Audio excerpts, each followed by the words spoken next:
नमस्कार दोस्तों, और फिर एक नए टॉपिक के साथ हम लोग आज की क्लास स्टार्ट करते हैं।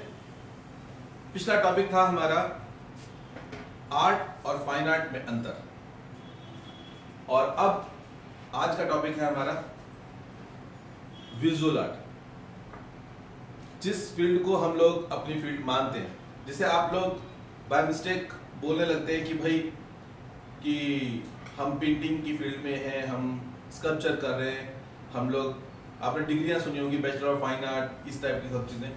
लेकिन कुछ कॉलेज और कुछ आर्टिस्ट इसको फाइन आर्ट में ही एक स्पेसिफिक जोन में ले आए हैं और उसका नाम रख दिया है विजुअल आर्ट, और मैं उससे बड़ा सहमत हूँ इस बात से। विजुअल आर्ट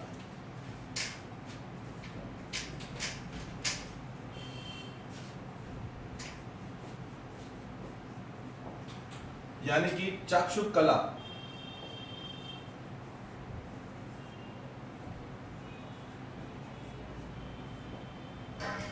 चक्षु होते हैं नेत्र, आंखें। विजुअल में विजन शब्द जुड़ा हुआ है, आप देख ही रहे, विजन से बना होगा। तो ये वो कला है जो कि है तो फाइन आर्ट ही, लेकिन फाइन आर्ट में एक पार्ट है।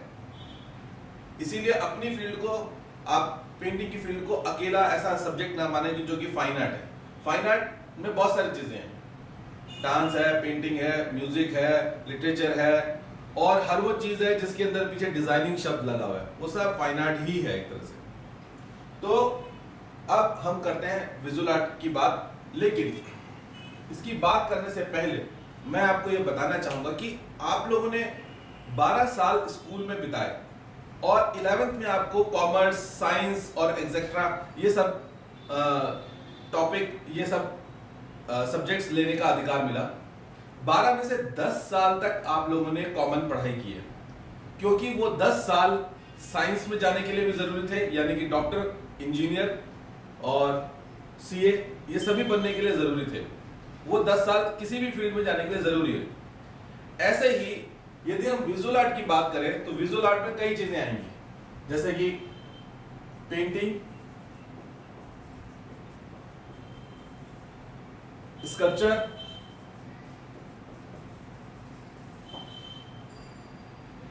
और इसके बाद आ जाता है applied art,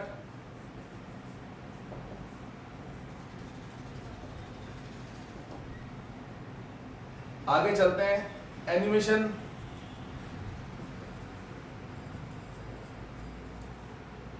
graphic designing,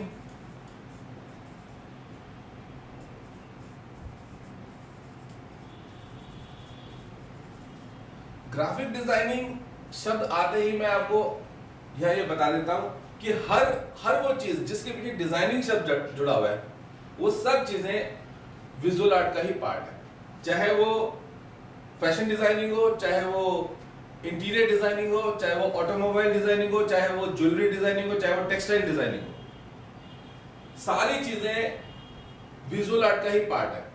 design आंखों से ही महसूस किया जा सकता है, आंखों से ही उसे पहचाना जा सकता है। तो ये सारी फील्ड्स विजुअल आर्ट का पार्ट है। इसके अंदर फोटोग्राफी को भी आप जोड़ सकते हैं।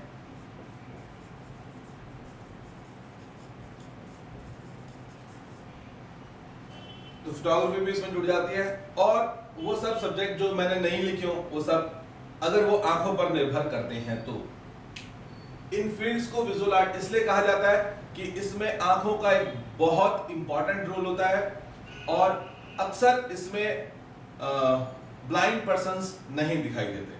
अक्सर क्या मतलब, मैं करोड़ों में कोई एक्सपेरिमेंट के तौर पे कोई ब्लाइंड पर्सन पेंटिंग करने लग जाए तो वो बात अलग है, लेकिन इस फील्ड के अंदर आंखों की सख्त जरूरत है। बिना आंख वाले इसमें नहीं होते। और इन कलाओं की जो इनके मास्टरपीस होते हैं, जो इनका फाइनल आउटपुट है, जब ये कला आउटपुट देती है, जैसे कि किसी ने इंटीरियर डिजाइनर ने कोई इंटीरियर किया है, उस इंटीरियर का मजा वही व्यक्ति ले पाएगा जिसके पास आंखें हैं, और उसको क्रिएट भी वही कर पाएगा जिसके पास आंखें हैं, फोटोग्राफ क्लिक भी वही कर पाएगा जिसके पास आंखें हैं, और उसको देखकर एंजॉय भी वही कर पाएगा जिसके पास आंखें।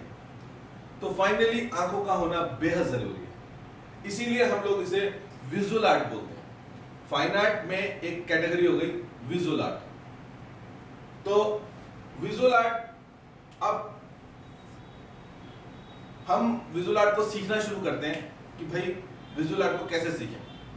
अब जैसे कि बात आ गई कि हम लोग आंखों पर निर्भर कर रहे हैं, तो मैं थोड़ा सा सब्जेक्ट से हटकर बात करना चाहूंगा आपसे। थोड़ी देर विजुअल आर्ट पे बात नहीं करते। सपोज कीजिए मैं आप लोगों को एक लैंड देता हूं, मैं एक जमीन हैंड ओवर करता हूं आपको कि भाई ये लैंड लीजिए और इस पर मेरे को एक बिल्डिंग बना के दीजिए। XYZ आप मुझसे पूछेंगे कि भाई इस पे फैक्ट्री चाहिए, आपको एक कोठी बनवानी है, इसके ऊपर एक फ्लैट्स बनवाने हैं, इस पे आप क्या करवाना चाहते हैं। मैं अपनी रिक्वायरमेंट आपको बता देता हूं। तो आप सबसे पहला काम क्या करेंगे? जो सबसे पहला काम होगा आपका वो होगा उस लैंड के अकॉर्डिंग, उस रिक्वायरमेंट के अकॉर्डिंग आप मैप तैयार करेंगे, नक्शा तैयार करेंगे। उस नक्शे के अनुसार आप हो सकता है 3D मॉडल बनाएं और उस पर चर्चा करेंगे कि भाई कौन सी दीवार कितनी बड़ी होगी, कितनी मोटी होगी, कहाँ गेट आएगा, कहाँ खिड़कियां आएंगी, छत कहाँ पर कितनी हाइट पर गिरेगी। इस तरह से सब चीजें आप उसको कैलकुलेट करेंगे और फाइनली मुझसे अप्रूव कराएंगे। और मुझसे अप्रूव कराने के बाद आप लोकल अथॉरिटी के पास जाएंगे, जैसे दिल्ली में DDA है और दूसरी जगह पर डेवलपमेंट अथॉरिटीज जो होती हैं उनके पास जाएंगे कि उनके नियम और कानून के अनुसार वो नक्शा ठीक है कि नहीं। और इन सब चीजों को करने में लगभग 3 से 6 महीने लग जाएंगे और लैंड के ऊपर किसी को कुछ भी होता हुआ नजर नहीं आएगा। तब तक जमीन जो मैंने आपको हैंड ओवर की थी तब तक उसके ऊपर फिजिकली कुछ हो नहीं रहा होगा, मजदूर लोग कुछ नहीं कर रहे होंगे, क्योंकि अभी मैप बना नहीं है और मैप अप्रूव नहीं हुआ है, तो तब तक वहां कुछ नहीं हो रहा। लेकिन यदि मैं आपसे पूछूं क्या उसका जो बनने का प्रोसेस है क्या वो शुरू हो चुका है या नहीं, तो ऑफ कोर्स आप यही कहेंगे कि हाँ आपकी बिल्डिंग बननी शुरू हो गई है, लेकिन उसकी आउटपुट अभी कहीं दिखाई नहीं दे रही है। ये सवाल और ये बात मैंने इसलिए किया आपसे कि कुछ समय तक किसी भी कार्य को करने से पहले शुरू का कुछ समय ऐसा बीतता है जिसमें उस काम की कोई आउटपुट दिखाई नहीं देती, लेकिन वो प्रोसेस चल रहा होता है। ब्रेन में, कागज में उसकी योजनाएं चल रही होती हैं और वो बेहद जरूरी होती हैं। ऐसे ही आपके परिवार वाले लोग पहले दिन ही आपकी स्केचबुक खोल के देखने लग जाएंगे कि भाई पेंटिंग का कोर्स ज्वाइन किया है, दिखाओ इसके अंदर क्या बना के लेके आए हो, कौन सी मोनालिसा तैयार कर दी तुमने आज। ऐसा वो लोग सोचेंगे। ऐसा आप भी उम्मीद कर सकते हैं अपने आप से कि पहले दिन जाएंगे, देखें हम क्या बनाएंगे, लेकिन ऐसा होता नहीं है। आपको कुछ समय तक आपकी स्केचबुक पे कोई मेजर आउटपुट दिखाई नहीं देगी।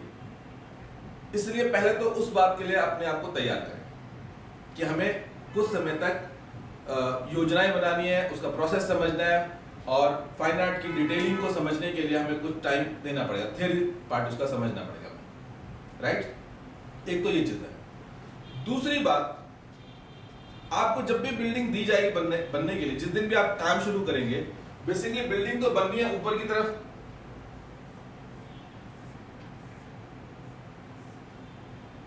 तो क्या बिल्डिंग आप सीधा लैंड के ऊपर बिल्डिंग बनानी शुरू कर देंगे? नहीं, आप लैंड के ऊपर बिल्डिंग नहीं बनाते, बल्कि लैंड के नीचे की साइड बिल्डिंग बनाते हैं आप पहले, जिसे आप फाउंडेशन कहते हैं। इस एरिया को आप फाउंडेशन कहते हैं और ये फाउंडेशन इस डायरेक्शन पे बिल्डिंग बनाने के बजाय इसकी अपोजिट डायरेक्शन में बनाया जाता है, ताकि इस बिल्डिंग को एक मजबूत आधार मिले, एक ग्रिप मिले, जिस पर इस बिल्डिंग का वेट आ पाए। तो ऐसे ही हम लोग भी अपने कोर्स की अपोजिट डायरेक्शन में जाकर शुरुआत करेंगे। और हमारा कोर्स क्या है? हमारा कोर्स कहता है हम विजुअल आर्ट के बारे में काम कर रहे हैं। हम वो चीजें बनाएंगे जो आंखें देखती हैं, हम वो चीजें बनाएंगे जो लोगों की आंखें देखेंगी, हम वो चीजें बनाएंगे जो हम अपनी आंखों को देखकर बनाएंगे। लेकिन कभी आप ये भी तो सोचो कि हमने कभी ये खोजने की कोशिश की है कि आखिर हमारी आंखें देखती कैसे हैं, हमारी आंखों का देखने का जो सिस्टम है, उसकी जो टेक्नोलॉजी है, वो किस तरह से काम करती है, हमारी आंखों को देखने के लिए क्या क्या चीजें चाहिए। इससे पहले कि हम वो सभी चीजें बनाना शुरू करें जो विजुअल आर्ट का पार्ट है, मैं समझता हूं हमें इस चीज पे काम करना चाहिए कि हमारी आंखें देखती क्या है, देखती कैसे हैं, उसको देखने के लिए क्या चाहिए, राइट। तो मेरा सवाल आपसे है कि हमारी आंखों को देखने के लिए क्या चाहिए होता है, देखने के लिए सबसे जरूरी चीजें क्या हैं। जब मैं ये पूछता हूं देखने के लिए जरूरी क्या है, तो लोग यही बोलते हैं आंखें, ऑफ कोर्स आंखें। इसके बाद क्या, व्हाट इज नेक्स्ट? ऑब्जेक्ट जिसको हम देखना चाहते हैं, जिसे हम देख रहे हैं, वो ऑब्जेक्ट भी होना चाहिए, ठीक है। लेकिन एक बहुत बड़ी और बहुत इंपॉर्टेंट चीज है, वो है लाइट। बिना लाइट के आंखें भी हो और ऑब्जेक्ट भी हो तो हम नहीं देख पाएंगे। लाइट का होना बेहद जरूरी है।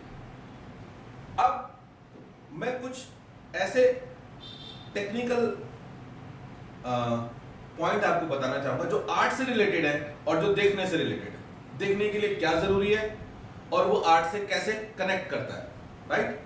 शुरू करते हैं।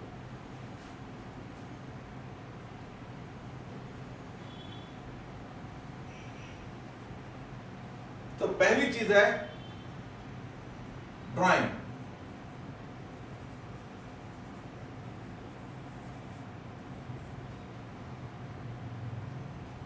देखने के लिए सबसे इंपॉर्टेंट चीज है ड्राइंग। अब ड्राइंग क्या होता है, सवाल यह आता है कि भाई ड्राइंग क्या चीज है। देखिए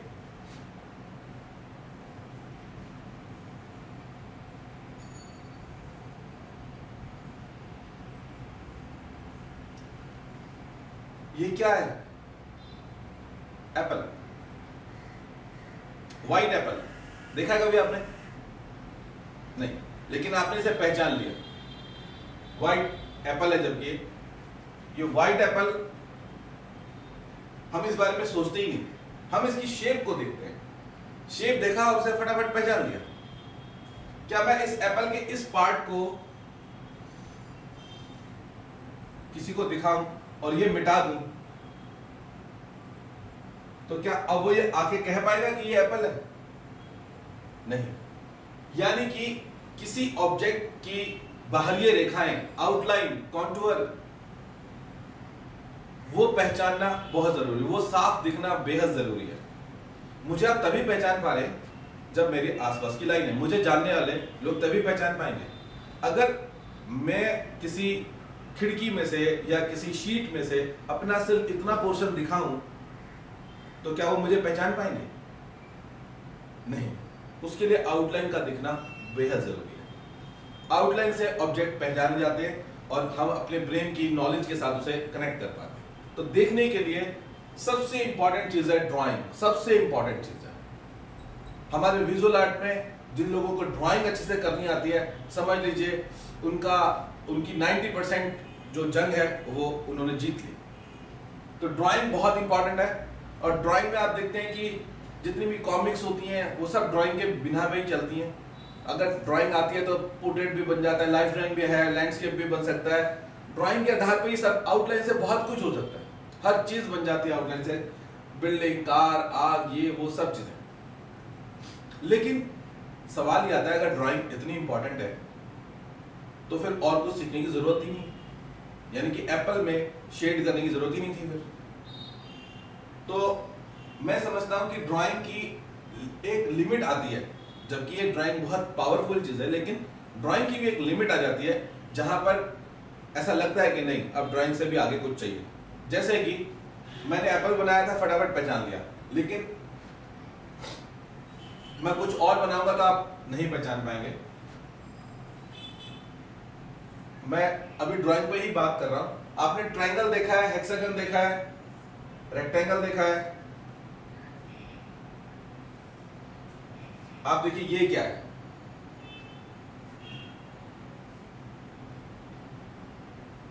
ड्राइंग में मैंने एक बात बताई कि आउटलाइन बहुत जरूरी है, लेकिन आउटलाइन के बाद एक और चीज और जरूरी होती है, वो होती है उसके बीच की लाइनें। इस चीज को हम नहीं पहचान पा रहे, लेकिन यदि हम 3 लाइंस लगा दें, इसमें एक लाइन ये, एक ये और एक ये 3 लाइन लगा दें, तो अब हमें आसानी हो जाएगी इस ऑब्जेक्ट को पहचानने में। अब ये ऑब्जेक्ट कुछ भी हो सकता है, बुक हो सकती है, डब्बा हो सकता है, एनीथिंग, कोई भी चीज हो सकती है। तो जबकि आउटलाइन तो हमने पहले बना दी थी, ये तो बीच की लाइन है। यानी कि ड्राइंग के अंदर आउटलाइन के साथ साथ वो लाइंस भी इंक्लूड की जाती हैं, उन लाइन को भी ड्राइंग का ही पार्ट माना जाता है, जहां से ऑब्जेक्ट शार्प टर्न ले रहा है, शार्प टर्न, एक तीखा मोड़ ले रहा है, या फिर जहां से उसकी प्रोजेक्शन चेंज हो रही है, उसका डायमेंशन चेंज हो रहा है, यहां से यूं फिर यूं, उसका सरफेस डिफरेंट डायरेक्शन में जा रहा है, और वहां पर वो तीखा है, तीखा मतलब शार्प है। तो इस वजह से इसको भी ड्राइंग का ही पार्ट माना जाएगा। तो एक तो ये तो ड्राइंग हो गई। अब मैं वापस उस सवाल पे आता हूं कि फिर ड्राइंग अगर इंपॉर्टेंट थी तो ड्राइंग फेल कब हो जाती है? ड्राइंग फेल कब हो जाती है? मैं इस एरिया को मिटा देता हूं।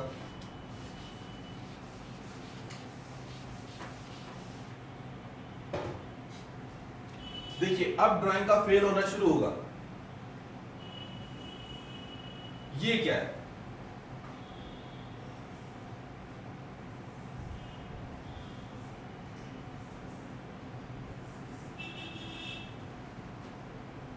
ये तो ड्राइंग तो हो गई। अब आप कुछ भी सोच सकते हैं, टायर भी हो सकता है, एक सन हो सकता है, एक मून हो सकता है, आई बॉल हो सकती है, कंचे हो सकते हैं, बैंगल हो सकती है, प्लेट हो सकती है, कुछ भी। ये एक आपने लेकिन इसके सर्कल के तौर पर रिकॉग्नाइज किया, लेकिन मैंने तो ड्राइंग कर दी, ऑब्जेक्ट की ड्राइंग है, मैंने तो बोल दिया ये ऑब्जेक्ट की ड्राइंग है। तो ये ड्राइंग क्योंकि यूनिवर्सल शेप के साथ मैच करती है, तो यहां पर हमें लगता है कि ड्राइंग के साथ अगर कुछ और भी इंफॉर्मेशन हो, यानी कि शेडिंग हो जाए, तो फिर बड़ा शायद हमें पहचानने में आसानी हो जाएगी। दूसरी इंपॉर्टेंट चीज है शेडिंग। पहली इंपॉर्टेंट चीज है ड्राइंग, देन शेडिंग।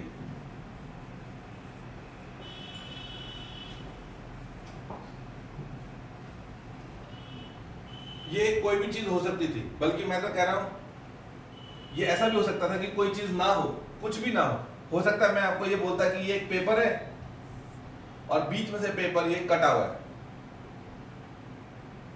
यहां से ये होलो है, आर पार दिखाई दे रहा है, तो ये ऑब्जेक्ट होने की बजाय कुछ भी नहीं है, वो भी हो सकता है। मान लीजिए इसको हम मानते हैं कि ये फ्लैट है, एक कागज का कटा हुआ पीस है, लेकिन ये 3D भी हो सकता है। अगर 3D करना है तो हम इसको शेड करेंगे,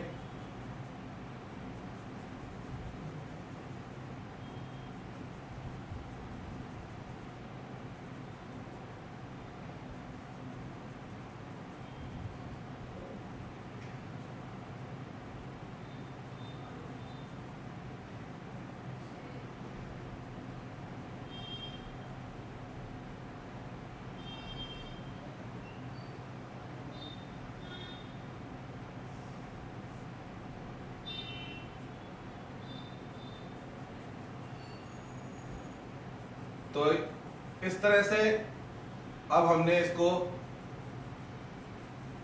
एक 3D लुक दे दिया। तो अब ये यहां रखा हुआ है और ये 3D लुक आ गया। शेडिंग से हम इसके वॉल्यूम को क्लियर कर पाते हैं, डिफाइन कर पाते हैं। तो आउटलाइन के बाद अगली इंपॉर्टेंट चीज है शेडिंग। और शेडिंग में एक और बात इंक्लूड हो रखी है कि वहां पर लाइट है, जो कि हमने थोड़ी देर पहले डिस्कस किया था कि आंखों के अलावा, ऑब्जेक्ट के अलावा देखने के लिए लाइट चाहिए। शेडिंग शैडो शब्द से बना होगा। शैडो कहां पर होती है? शैडो वहीं पर होती है जहां पर लाइट होती है। बिना लाइट के बंद कमरे में, बिल्कुल चारों तरफ से बंद है कमरा, कोई रोशनी नहीं आ रही, 0% लाइट, गुप्त अंधेरा है, वहां पे शैडो पड़ेगी नहीं। तो शेडिंग शब्द में लाइट ऑलरेडी इंक्लूड शब्द है, अंडरस्टूड है। तो हम इसे ये भी कह सकते हैं कि इंपॉर्टेंट चीज है ड्राइंग, देखने के लिए ड्राइंग चाहिए। और light and shadow, light and shadow को शेडिंग बोल दिया हमने, लाइट एंड शेडो भी बोल सकते हैं। तो ये एक और इंपॉर्टेंट चीज हो गई। अब जरा इन दोनों पावर्स को मिला के देखें तो पेंटिंग में हम क्या क्या बनाना चाहते हैं। यही तो बनाते हैं, ह्यूमन फिगर, लैंडस्केप, ऐसी ये सब चीजें होती हैं। और क्या होता है, और मैं समझता हूँ पेंटिंग में कुछ इफेक्ट मुश्किल लगते हैं हम लोगों को। भाई आग बनानी मुश्किल लगती है, सिल्क का कपड़ा बनाना थोड़ा मुश्किल लगता है, पानी का एक एक ड्रॉप बनाना मुश्किल लगता है, अगर किसी के हाथ में डायमंड्स हो वो डायमंड्स दिखाना मुश्किल लगता है, स्मोक का फील देना मुश्किल होता है। तो ये सारे डिफिकल्ट इफेक्ट्स जो हैं वो सारे effect black and white TV में आराम से दिखाई देते हैं, ब्लैक एंड व्हाइट फोटोग्राफ में आराम से दिखाई देते हैं।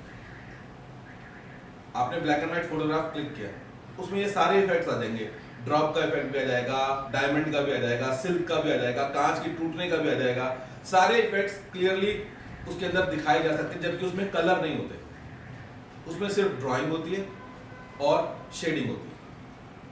इससे ये प्रूव होता है कि ड्राइंग और शेडिंग दोनों मिल जाए तो दुनिया की मैक्सिमम चीजें, मैक्सिमम 95-99% तक आसानी से बनाई जा सकती हैं, आसानी से वो इफेक्ट क्रिएट किया जा सकता है। तो बहुत डेडली कॉम्बिनेशन है ड्राइंग का और शेडिंग का, जिसमें सबसे इंपॉर्टेंट ड्राइंग ही है, फिर शेडिंग आती है।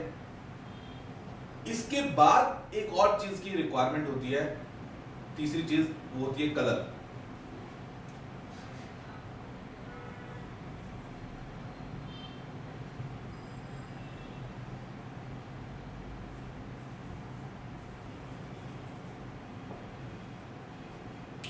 कलर, कलर इसलिए इंपॉर्टेंट है कि कलर से एक सीन में, एक विजुअल में इमोशंस आ जाते हैं। अब कलर्स में देखें कि इमोशंस कैसे आते हैं, क्योंकि हर कलर का अपना एक इमोशन है। वो आपने देखा होगा, इमोशन भी है और टेम्परेचर भी है। कुछ ठंडे रंग होते हैं जिसमें हम लोग देखते हैं ब्लू, ग्रीन, पर्पल, इस टाइप की कॉम्बिनेशंस होते हैं, तो बड़ा रिलैक्स और बहुत कूल सा इफेक्ट आता है। कुछ गर्म कलर होते हैं जिसके अंदर हम लोग देखते हैं रेड, ऑरेंज, येलो, ये गर्म इफेक्ट देते हैं, तो इसका अपना एक थोड़ा सा हॉट इम्पैक्ट पड़ता है। तो कुछ न्यूट्रल फॉर्म्स होते हैं, ग्रे शेड्स होते हैं, कुछ अर्थ से मिलते हुए।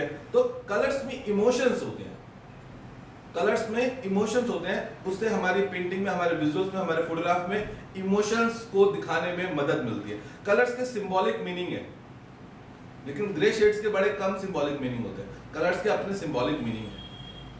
रेड है तो कुछ और है, ऑरेंज है तो कुछ और है, येलो है तो कुछ और मतलब है उसका। एक कोई व्यक्ति, एक लड़का एक लड़की को एक फ्लावर दे रहा है, व्हाइट फ्लावर दे रहा है तो उसका अलग मतलब है, येलो फ्लावर दे रहा है तो उसका एक अलग मतलब है, उसके इमोशंस है।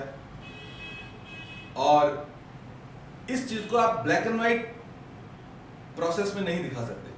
व्हाइट और येलो फ्लावर ऑलमोस्ट एक जैसा ही लगेगा, तो वहां पर जो इमोशंस हैं वो दिखाने में हमें बड़ी प्रॉब्लम आएगी। क्या कपड़े पहने, क्या बैकग्राउंड में अगर पेड़ है तो पेड़ों का कौन सा कलर है, पेड़ों पर पत्तों का क्या कलर था, पत्तों के बाद फ्लावर्स का क्या कलर था, बैकग्राउंड में आसमान दिखाई दे रहा है तो आसमान का उस वक्त क्या कलर था, ऑरेंजिश हो रखा है, ब्लू हो रखा है, या क्या इफेक्ट आया हुआ उस पर। क्योंकि ऑरेंज भी दिखाई दे रहा है मान लो आसमान, तो भी आपको ब्लू जैसी ग्रे टोन दिखाई देगी। ब्लू में भी वही ग्रे टोन बनानी है, ऑरेंज में भी वही ग्रे टोन बनानी है, तो एग्जैक्ट इमोशंस नहीं आ पाते। तो इसलिए तीसरी इंपॉर्टेंट चीज आ गई कलर। तो ये तीन चीजें आप लोगों के लिए जरूरी है।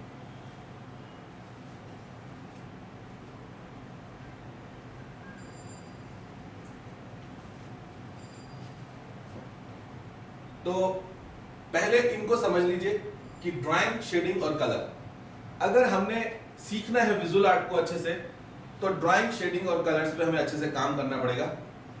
अब ड्राइंग इतनी बड़ी और इतना वास्ट एरिया है ये कि ये जब आप शुरू करोगे इसका कोई एंड ही नहीं है। मरते दम तक बड़े बड़े कलाकार ड्राइंग को ही सीखते रहे, ड्राइंग को इंप्रूव करते रहे। आप क्या क्या बनाना सीख लेंगे? ह्यूमन फिगर को सीखने में ही लोगों को 10 साल लग जाते हैं। उसके इतने इतने प्रकार हैं, इतने उसकी वैरायटी है, बिल्डिंग्स, लैंडस्केप, पेड़ है तो पेड़ तरह तरह के, पानी है तो पानी तरह तरह का, इसमें बहुत वैरायटी है। ड्रॉ करना बहुत मुश्किल काम है, हम सारी ड्राइंग नहीं सीख सकते, हर तरह की ड्राइंग नहीं सीख सकते हम लोग, और ये एक लगातार चलने वाला प्रोसेस है। हम इम्प्रूव कर सकते हैं, बस हम ये कह सकते हैं हमें ड्राइंग इम्प्रूव कर रहे हैं। लेकिन शेडिंग देखें तो शेडिंग का एक लेवल आता है, हम शेडिंग को समझ जाते हैं कि हाँ एक लेवल पे जाके शेडिंग कंट्रोल में आ जाती है काफी हद तक। तो इसलिए अगर सीखना स्टार्ट करना है तो पहला दिन है, तो लाइट लेवल से हम स्टार्ट कर सकते हैं कि शेडिंग से स्टार्ट करते हैं, क्योंकि शेडिंग पेंसिल से स्टार्ट होगी, और पेंसिल से इससे पहले कि हम कुछ ड्रॉ करें पहले हम लोग उसके अलग अलग शेड्स बनाते हैं। और शेडिंग एक आम इंसान जो है, एक आम इंसान 6-7 ग्रे शेड्स बनाता है और उसको बस उतना ही समझ में आता है। लेकिन क्योंकि आप आर्टिस्ट बनने वाले हैं, आर्टिस्ट सेंसिटिव होता है, उसको तरह तरह के 3 डायमेंशनल ऑब्जेक्ट बनाने होंगे, तो उसको ज़्यादा ग्रे शेड्स बनानी आनी चाहिए। एक लैंग्वेज है ये, है ना, जैसे हिंदी इंग्लिश एक लैंग्वेज है, आपकी वोकैबुलरी अच्छी होनी चाहिए, वोकैबुलरी के लिए ज़्यादा वर्ड्स चाहिए आपके पास। ऐसे ही अगर आप शेड कर रहे हैं तो शेडिंग में ज़्यादा शेडिंग के डिफरेंट शेड्स चाहिए आपके। ड्राइंग है तो ड्राइंग डिफरेंट टाइप की ड्राइंग बनानी आनी चाहिए, कलर्स है तो डिफरेंट टाइप के कलर्स बनाने आने चाहिए। ये आपकी वोकैबुलरी होगी, ये शब्दकोश हो गया आपका, तभी तो आप अपनी माइन्यूट छोटी से छोटी सेंसिटिव भावनाओं को कह पाएंगे कि एग्जैक्टली आप क्या कहना चाहते हैं, तभी वो फाइन आर्ट कहलाएगा। ठीक, तो आज हम शुरू करते हैं ग्रे शेड पेंसिल को हम डिस्कस करते हैं।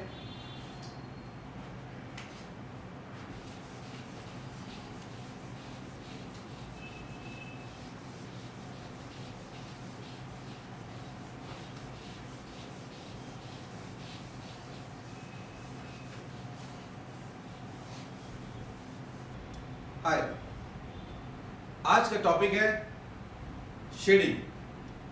आज हम लोग सोचेंगे और समझेंगे कि पेंसिल से डिफरेंट टाइप की शेडिंग्स किस तरह से निकाली जाती हैं, और वो शेडिंग्स हम लोग अलग अलग पेंसिल से निकालने की बजाय एक ही पेंसिल से निकालेंगे। इससे पहले कि हम लोग उस पेंसिल पे चर्चा करें, हम एक जनरल चर्चा करते हैं कि आखिर पेंसिल्स के ग्रेड क्या होते हैं। आपने देखा होगा पेंसिल्स में एक पेंसिल आपने बहुत यूज की होगी, HB। क्या आप जानते हैं H और B का मतलब क्या है? H for hard, B for black. तो लगभग 18th सेंचुरी की शुरुआत में जब पेंसिल बनती थी, तो जब ज्यादा लाइट पेंसिल्स बनानी होती थी तो हम 2 बार लिखते थे HH, पेंसिल पे लिखा होता था HH, या ज्यादा डार्क पेंसिल बनानी होती थी उस पर 2 बार लिखा होता था BB। लेकिन 18th सेंचुरी के लास्ट में खत्म होते होते 2H लिखने की बजाय, HH 2 बार लिखने की बजाय उसे 2H कंसिडर कर लिया गया। यहां पर H, देन 2H, फिर 4H, 6H, 8H। ऐसे ही B की तरफ अगर हम देखें तो B, 2B, 4B, 6B, then 8B। आप आसानी से समझ सकते हैं B की तरफ बढ़ते हुए पेंसिल डार्क होती चली जाएगी, और H की तरफ जाते हुए पेंसिल लाइट होती चली जाएगी। तो इस तरह से पेंसिल H की तरफ लाइट और B की तरफ डार्क होती है। तो हम लोग पेंसिल्स की डिफरेंट शेड्स निकालने के लिए हम डिफरेंट पेंसिल्स को इस्तेमाल करते हैं, बचपन से हमें यही आदत पड़ी हुई है। लेकिन अब क्योंकि आप एक प्रोफेशनल कोर्स को कर रहे हैं, सुपर प्रोफेशनल कोर्स को कर रहे हैं, तो ऐसे में मैं समझता हूं कि आपको अपनी सोच चेंज करनी चाहिए। सोचिए, एक पेंटिंग आपने बनाई, एक पेंटिंग मैंने बनाई, दोनों पेंटिंग एक जैसी है, बिल्कुल एक जैसी है, तो हम इसमें से कौन सी पेंटिंग को अवार्ड देंगे कि भाई ये पेंटिंग या ये आर्टिस्ट बेटर है? समझ लीजिए ये दो पेंटिंग दो आर्टिस्ट लोगों ने बनाई है, हम इसमें से किसको अवार्ड देंगे? दोनों एक जैसी हैं। बाद में हमें थोड़ा डिटेल पता चले कि एक आर्टिस्ट ने ये पेंटिंग 2 दिन में बनाई है और ये पेंटिंग 3 महीने में बनाई है, उसको इस पेंटिंग को बनाने में 3 महीने लगे, इसने 2 दिन में बना दी, तो जाहिर सी बात है हम इसको अवार्ड देंगे कि पेंटिंग तो सेम है लेकिन आपने कम टाइम में बनाई है। या फिर दोनों ने सेम टाइम में बनाई होती, बाद में ये भी सीख जाए, 2 दिन में ये भी बना दे, ये भी बना दे, तो फिर हमें और डिटेल पता चले इसने कम मटेरियल यूज करके बनाई है ये पेंटिंग, इसने ज्यादा मटेरियल यूज किया। अगर कम मटेरियल में भी उसने सेम पेंटिंग बना दी, इसका मतलब हम फिर अवार्ड इसको देंगे। इसीलिए मैं कहता हूं कि आम आदमी बहुत सारी पेंसिल्स इस्तेमाल करता है क्योंकि वो सेंसिटिव नहीं होता, उसका हाथ सेंसिटिव नहीं होता, उसे प्रैक्टिस नहीं होती। लेकिन जो आर्टिस्ट होता है उसे एक ही पेंसिल से काम करना चाहिए, डार्केस्ट पेंसिल से। 8B पेंसिल उसके लिए ठीक है और 8B से ही उसे सारे इंप्रेशंस निकालने आने चाहिए। उसके हाथ को इतनी प्रैक्टिस होनी चाहिए कि वो एक ही पेंसिल से सारे इंप्रेशंस निकाल पाए। तो आप लोगों को भी यही करना है कि एक डार्केस्ट पेंसिल लेनी है और उसी से ये सारे इंप्रेशन निकालने। मैंने डार्कर पेंसिल इसलिए बोली क्योंकि अगर मैं एच की कोई पेंसिल बोलूंगा तो आप लाइट शेड तो बना पाएंगे, एच वाली पेंसिल से लाइट शेड तो बना पाएंगे लेकिन डार्क शेड्स नहीं बना पाएंगे। डार्क शेड बनाने की कोशिश करेंगे तो क्या होगा, एच क्योंकि उसका जो लेड है, उसका जो सिक्का है वो बहुत हार्ड होता है, हार्ड होने की वजह से ही वो लाइट इंप्रेशन चलता है उसका। तो अगर उस पेंसिल से डार्क इंप्रेशन लेने का प्रयास करेंगे तो आप पेंसिल को प्रेस करेंगे और प्रेस करने से डार्क तो होगा नहीं, आपका जो पेज है, आपका जो कागज है, पेपर है, वो फट जाएगा, वो पेपर फट जाएगा। इसीलिए आपको 8B पेंसिल यूज करनी चाहिए, इससे लाइट इंप्रेशन जरूर ले सकते हैं, ठीक है। इसको सॉफ्टली हैंडल करें तो लाइट इंप्रेशन आ जाएगा। तो अब आपको एक एक्सरसाइज करनी है, उस एक्सरसाइज को आप इस तरह से करेंगे क्योंकि आप ग्रे शेड्स को के डिफरेंट वर्जन सीखने वाले हैं, तो ज्यादा से ज्यादा ग्रे शेड्स बनाने का प्रयास करें। एक ऐसी शीट बनानी है जिसपे आपको इस तरह के बॉक्सेस बनाने हैं। एक आम आदमी 7-8 शेड्स पहचान पाता है, मगर आपको सेंसिटिव होना है और लगभग 25 शेड्स जो हैं बनाने हैं। ये 25 बॉक्स नहीं है, आपको बनाने हैं। तो इसका पहला इंप्रेशन 0 समझ के छोड़ दीजिए, पहला बॉक्स 0 शेड समझ लीजिए, वाइट समझ लीजिए, वाइट पेपर छोड़ दीजिए। इस बॉक्स से आप 1 नंबर शुरू करेंगे।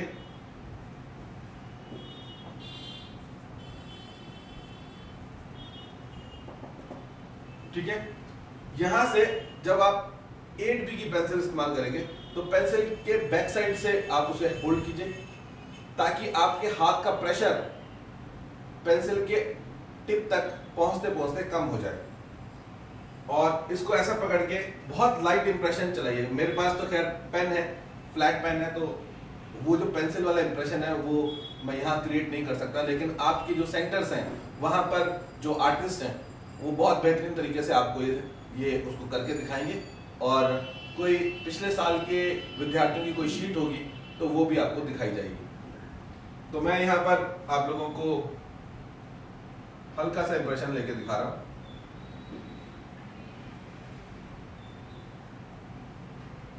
अब क्योंकि हम पहले से ही जानते हैं कि हमें इसी पेंसिल से 25th शेड तक पहुंचना है, तो हम शुरू से ही बहुत लाइट इंप्रेशन लेके चलेंगे ताकि हमें ज्यादा रेंज मिल जाए। और एक शेड से दूसरे शेड तक पहुंचने के लिए एकदम से ड्रास्टिक चेंज नहीं कर देंगे, उसमें मेजर चेंजेस नहीं लेके आएंगे। बहुत माइन्यूट अंतर होना चाहिए पहले शेड और दूसरे शेड में, ताकि धीरे धीरे करते करते आप 25 नंबर तक पहुंच जाए। तो हल्का सा इंप्रेशन, बहुत ही मामूली सा इंप्रेशन और बढ़ा दीजिए, थोड़ा सा प्रेशर बढ़ा दीजिए और पहले बॉक्स और दूसरे बॉक्स में थोड़ा सा अंतर क्रिएट कर देंगे। तो यहां से यहां फिर आगे, और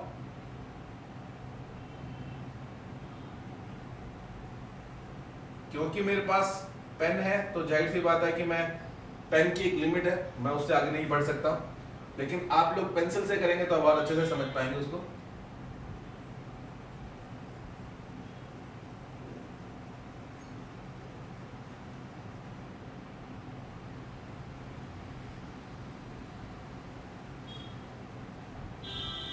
तो ऐसे ग्रे शेड्स निकालते हुए चले जाएं और 25th शेड तक पहुंचते पहुंचते धीरे धीरे पेंसिल आप आगे से पकड़ते जाएं। धीरे धीरे पेंसिल का ये सिस्टम जो है, जैसे मैं यहाँ से पकड़ रहा हूँ, यहाँ से पकड़ने के बजाय फिर धीरे धीरे धीरे आगे आगे आते जाएं और लास्ट शेड तक पहुंचते पहुंचते पेंसिल को बिल्कुल आगे से पकड़िए और फिर एक डार्क इंप्रेशन आप दे सकते हैं वहां पर। इस तरह से आप एक ही पेंसिल से तरह तरह के शेड्स बना पाएंगे और एक ही पेंसिल आपको काफी पावर्स प्रोवाइड कर देगी। कोई पोर्ट्रेट बनाते वक्त, कोई सीन बनाते वक्त, किसी ऑब्जेक्ट को 3D इफेक्ट देते वक्त आपको बार बार पेंसिल्स चेंज नहीं करनी।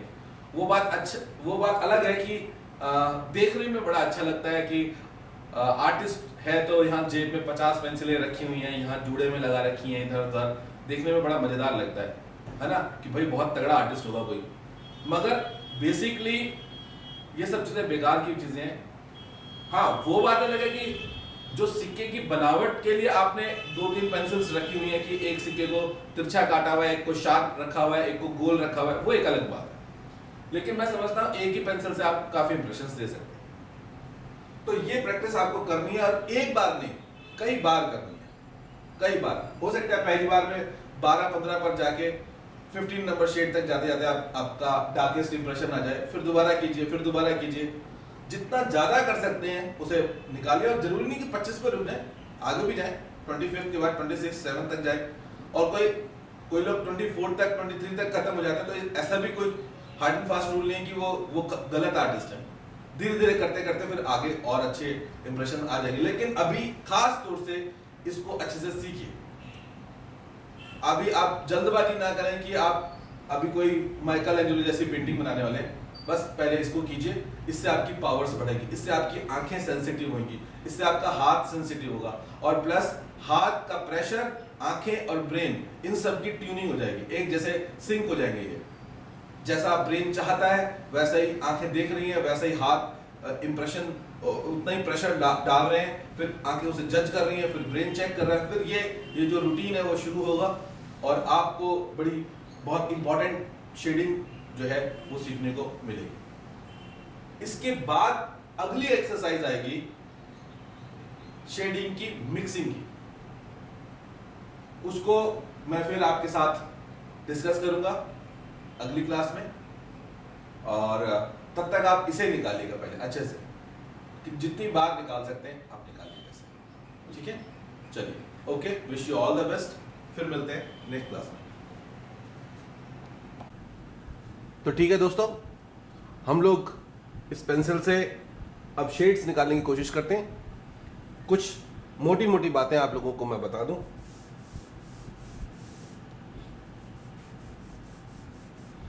ये जो चीज़ें मैं फ्री हैंड कर रहा हूं वो आपको स्केल से करनी है।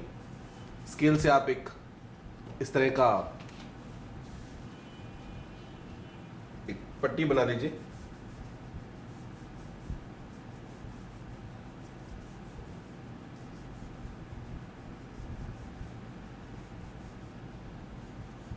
और इस पट्टी को बनाने के बाद इसमें कुछ बॉक्सेस बना दीजिए जो कि 0 से स्टार्ट होंगे। मान लीजिए 0 से स्टार्ट किया हमने, और मेरे पास अभी एक 8B पेंसिल है, स्टैंडर्ड कंपनी की है। आप किसी और कंपनी की भी यूज़ कर सकते हैं। ये मेरे पास और कुछ था नहीं तो इसलिए मेरे पास मैंने ये यूज़ कर लिया। मैं चाहता हूँ कि आप पेंसिल को शार्प करते वक्त बड़े सावधानी से शार्प करें, क्योंकि कई लोगों को बड़ा शौक होता है इसको सुई जितना नोकीला बनाने का, बिल्कुल वो उतना निडल जितना नोकीला बना देते हैं, इतना शार्प कर देते हैं। उसकी वजह से बहुत शार्प स्ट्रोक्स आते हैं। आप इसको थोड़ा सा राउंड रखें आगे से, बल्कि मैं तो कहता हूं कि एक रफ पेपर पे आप ऐसे ऐसे घुमा लीजिए इसे, देख रहे हैं, ऐसे रफ पेपर पे अलग से घुमा लेने से क्या होगा कि ये एक राउंड एज बन जाएगा, इसका आगे से सॉफ्ट पोर्शन तैयार हो जाएगा। ये देखिए, तो बहुत ज्यादा हार्ड, बहुत ज्यादा शार्प रखने की जरूरत नहीं है। अब हम स्टार्ट करते हैं। मैंने जैसे कि पहले भी बताया था कि पेंसिल को पीछे से पकड़े अगर हम लोग लाइट इंप्रेशन लेना चाहते हैं, क्योंकि ये बहुत डार्क पेंसिल है। तो मैं शुरू करता हूं। इसके स्ट्रोक्स बहुत ही लाइट, बहुत, इस टाइम मैंने सांस को रोक लिया है, बल्कि मैं कोशिश करता हूं कि आप लोग और भी पास से देख पाए इस एक्सरसाइज को। मैं यहां पर हूं, इस एक्सरसाइज को जितना पास से देखेंगे उतना अच्छी बात है। और इस एरिया को मैं और देखता हूं कि किसी तरह से क्लोजअप हो जाए। यहां पर है हम लोग ये, और इसको अगर मैं यहां करूं, वेरी गुड। तो अब हम लोग एक ऐसी जगह पे पहुंच गए हैं जहां आप इसे और पास से देख सकते हैं, बल्कि मैं तो कह रहा हूं कि और पास से देखिए, राइट। तो अब हम लोग यहां पर देख रहे हैं, आपके पूरे स्क्रीन पे आपको यही दिखाई दे रहा होगा। पेंसिल को बहुत ही लाइट तरीके से चलाने के लिए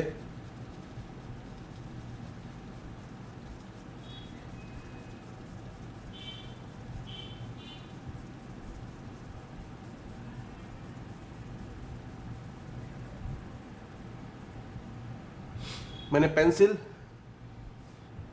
चलाते वक्त सांस रोक के रखी, ऊपर से लेकर नीचे तक जब मैं आया तो पेंसिल चलते वक्त, ताकि पेंसिल का प्रेशर एक जैसा रहे, मैंने अपने सांस को रोक के रखा। शुक्र है कि डब्बा ज़्यादा बड़ा नहीं था, नहीं तो यहीं पे मेरा काम ख़त्म हो जाता। आप भी प्लीज़ बड़े बड़े डब्बे मत बनाइएगा, अगर बना लो तो ये सांस रोकने वाली एक्सरसाइज उसमें इंक्लूड मत कीजिएगा। तो सांस रोकने से एक्चुअली बॉडी हिलती नहीं है और एक जैसा प्रेशर आता है। और पेंसिल को मैंने पीछे से पकड़ा हुआ है ताकि मेरे हाथ का प्रेशर भी वहाँ तक आते आते और कम हो जाए। जबकि मैं इससे भी और लाइट बना सकता हूँ, आप भी बना सकते हैं। मैं ये नहीं कह रहा कि सिर्फ मैं ही बना सकता हूँ, आप भी बना सकते हैं बहुत ही लाइट।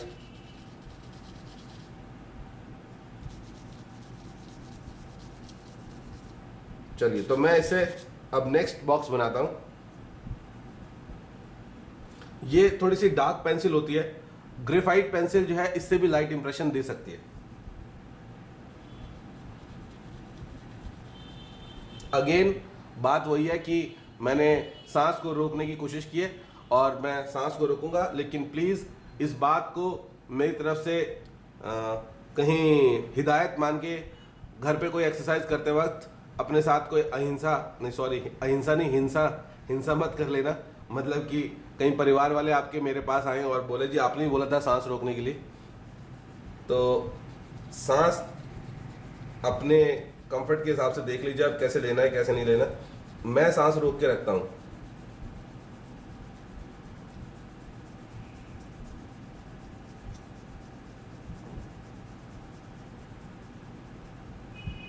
अब आप देख रहे हैं कि एक ग्रेडेशन दिखाई दे रहा है इसके अंदर। एक ग्रेडेशन दिखने से वो एक पीस दिखाई देता है पूरा, पेंसिल के स्ट्रोक्स नहीं दिखाई देते। यहां से यहां यहां यहां यहां ऐसे चलते जाएंगे तो ग्रेडेशन पूरा दिखाई देगा आपको, लेकिन ये एक फ्लैट पीस है, इसके अंदर पेंसिल के स्ट्रोक्स नहीं दिखाई दे रहे या फिर कम से कम दिखाई दे रहे हैं, ये मान लीजिए। तो इस तरह से हम लोग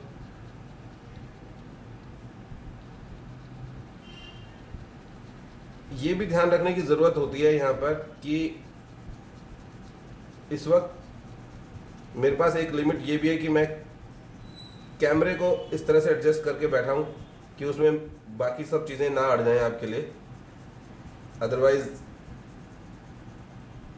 मैं अपने कंफर्ट जोन के हिसाब से अपना पोस्चर लूँगा, अपनी तरह से बैठूँगा, तो उसमें एक अलग परफॉर्मेंस मैं दे सकता हूँ। तो आप देखिए कितना माइन्यूट अंतर है, थोड़े थोड़े अंतर को हम लोग पकड़ने की कोशिश कर रहे हैं।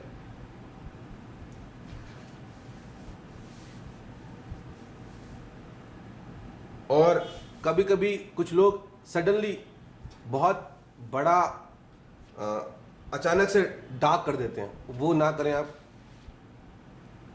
अब आपको यहाँ आना है इसके अंदर, जैसे कि अगर आप ये भी देख रहे हैं कि एक बॉक्स से दूसरे बॉक्स में जाते वक्त जितना रेशो है उस रेशो को भी बरकरार रखें, उस परसेंटेज को भी बरकरार रखें कि अगर हमने एक टोन से दूसरी टोन में, दूसरी टोन से तीसरी टोन में जो चेंजेस किए हैं, वो जो जितना परसेंट चेंज हुआ उतना ही परसेंट चेंज हो। अचानक से ऐसा नहीं कि ये एकदम से जो है वो टाप जाए और वो ज़्यादा डार्क ग्रे हो जाए। क्योंकि मैंने बोला कि 25 होने चाहिए, इसका मतलब 25 तो होने चाहिए लेकिन ग्रेजुअली होने चाहिए, वो बहुत धीरे धीरे चेंज होने चाहिए और एक जैसी परसेंटेज पे चेंज हो। तो फिर आगे चालू करते हैं हम लोग।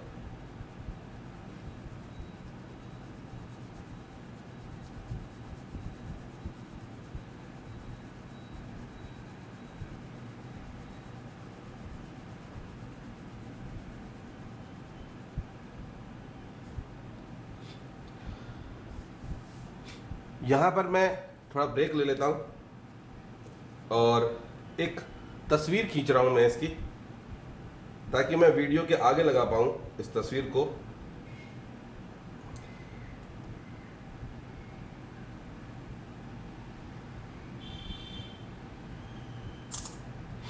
जी, मेरा काम खत्म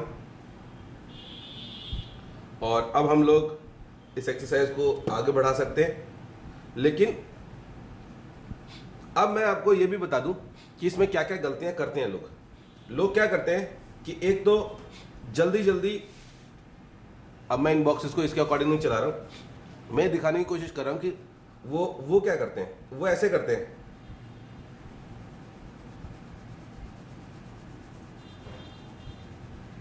बीच बीच में वाइट आ गया, या फिर कईयों का ये गलत चीज करके दिखा रहा हूं मैं। कभी आप बोलें कि हाँ ये तो सर बना रहे हैं तब भी गलत बना दिया, ये ऑलरेडी गलत चीज बना के दिखा रहा हूं। कई लोग क्या करते हैं, ऊपर से डायरेक्ट अलग एक टोन शुरू करते हैं, नीचे तक आते आते उनके हाथ का प्रेशर चेंज हो जाता है और एक अलग टोन क्रिएट हो जाती है। इसमें ही ग्रेडेशन क्रिएट कर देते हैं वो लोग, ये भी गलत है। कई लोग क्या करते हैं, आधा जब ये चल रहा होता है तो क्या होता है कि उन्हें घर में किसी से उन्होंने झगड़ा किया होता है, सडनली उनके स्ट्रोक्स ऐसे ऐसे ऐसे आ जाते हैं, बीच बीच में कोई बात याद आती है, उनके दिमाग में ऐसे ऐसे गालियां निकलती रहती हैं। तो आप प्लीज़ इनको भी बचा के रखें जरा।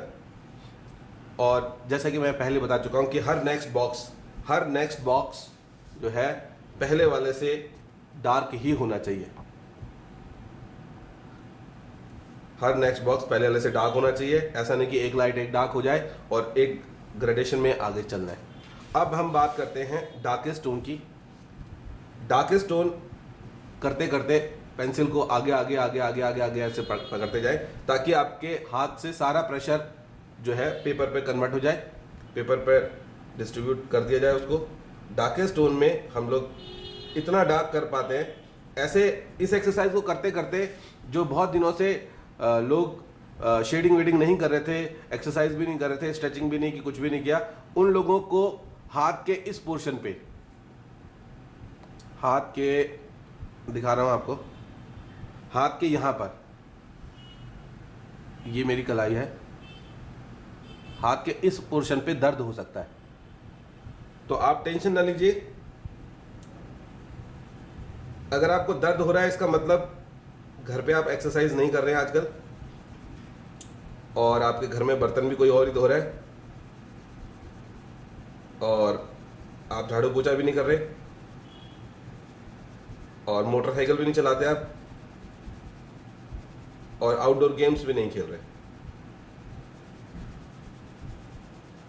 तो इस तरह से आपको अपने आप को थोड़ा चुस्त दुरुस्त भी रखना है। दर्द होता है तो होने दो, दोबारा कीजिए इसको।